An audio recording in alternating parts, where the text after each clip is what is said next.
sat i 44 minuta, delovalo je da si na konocima više puta, da samo što se ne slomiš, ali ti se nisi slomio i to nije prvi put u karijeri. Da. Zanima me, kako bi ti rečima opisao to što je taj dubina tog mentalnog rezervoara u tebi koja ti omogućuje da preživiš takve trenutke koje realno malo koji sportista bi? I drugo me zanima, da li, možda je nezahvalno da ti govoriš o tome, ali da li sebe smatraš sada jednim od najvećih sportista svih vremena?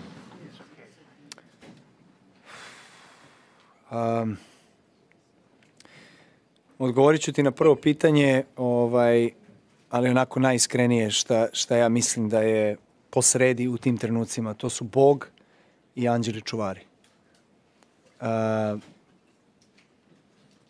U tim trenucima kada fizički i materijalno više ne osjećaš noge, ne osjećaš sebe, ne osjećaš da imaš snagu, vrtiti se tlo pod nogama, vrtiti se nebo iznad glave. U tim trenucima sa svojom verom koju imaš i nadaš se da će biti ta božanska intervencija. I možda mi nećete verovati ovo što sada pričam, ali mnogo puta u karijeri mi se to desilo. Gde sam ja sam sebe iznenadio, da kažemo ovako, kako bi rekao, mentalno razmišljajući, da sam se iznenadio kako je moguće da sam izdržao to.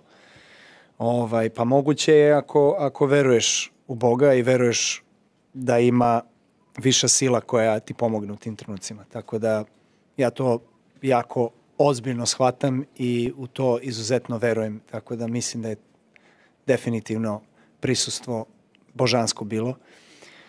Danas, jer u tim trenucima možeš samo po nekom instinktu da igraš i intuiciji.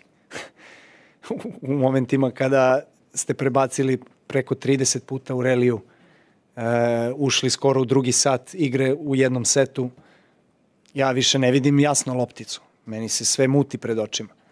Mislim, teško je to opisati za nekoga ko nije u mojoj glavi pa ne vidi i ne osjeća te stvari. Ali to su stvarno, znači, došao si do neke krajnje tačke fizičke iscrpljenosti. Eto, to je danas, ja mislim da je ovo možda i najteži set koji sam odigrao u životu. Mislim, u ovakvom finalu, u ovakvoj prilici, da kažemo, i okolnostima igrajući finale Grand Slema. Tako da, pogotovo sa njim koji je, zezaju se naravno na lep način, ništa uvredljivo, ga zovu hobotnica u mom timu, zato što je sve hvata. Mislim, prosto neverovatno šta vraća i koliko te tera stalno da odigraš još jedan udarac da bi uspeo da ga nadmudriš i tako dalje. I ja sam znao da će posle prvog seta da se on neće predati tako bez borbe, da će mi dati meč finale Grand Slema, jer je on odigrao protiv Alcaraza, je fenomenalan meč i znao sam da je u izvrsnoj formi, tako da sam znao da šta me očekuje, ali iskreno nisam mislio da ćemo odigrati toliko dug i iscrpan set, i fizički, i mentalno, i emotivno. I to je verovatno presudilo, ja bih rekao, pobednika. Posle, naravno, drugog seta, osvojenog drugog seta, ta pauza, i malo sam povratio, da kažemo, energiju. U trećem setu sam se već mnogo bolje osjećao na terenu. Šta, si me pitao da li sebe smatram jednim od najvećih sportista svih vremena? Znaš šta, ostavljam to vama i svima drugima da procene da li jesam, nisam, da li zaslužujem da budem deo te diskusije ili ne.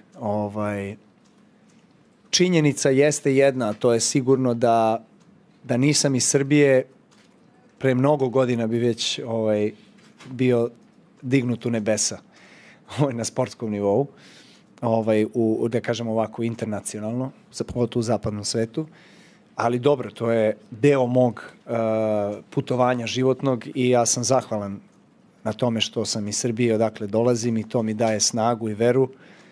I time je sve ovo što postižem još slađe, još lepše i još više ispunjava. Tako da, eto, vi pišite ono što mislite.